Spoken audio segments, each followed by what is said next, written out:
With December ushering in the festive spirit, many are expressing concern about the increasingly high cost of living that continues to overshadow the recent implementation of the minimum wage on October 1st, 2024.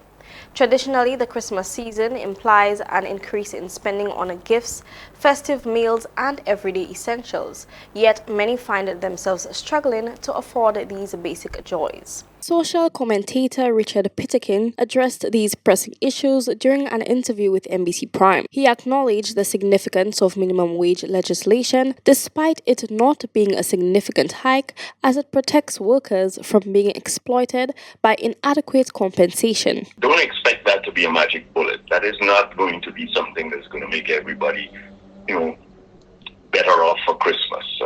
There's going to have to be other things. I read, for example, in Jamaica, they're looking forward to an election coming up not too distant future, and they have just passed a number of new measures to relieve and reduce costs to the average citizen on electricity and in other areas.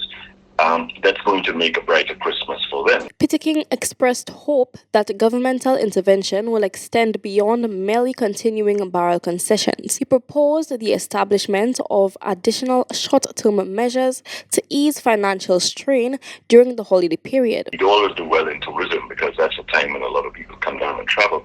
But, for the average citizen, something that will perhaps reduce the higher price of food in particular in the supermarkets and other shelves. While he acknowledged that the government has limited control over market pricing, Pitterkin stressed the importance of taking proactive steps.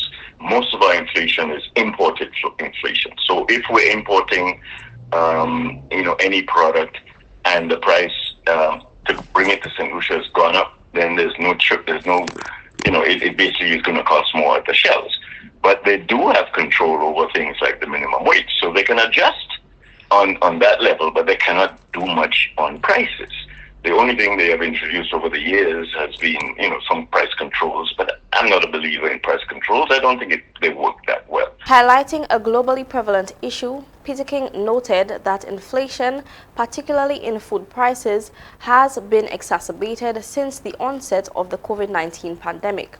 He concluded that while the government cannot mandate price reductions, it can strive to make essential goods more affordable, thereby hoping that these savings will reach consumers this Christmas. Kayla Edwin, NBC Prime.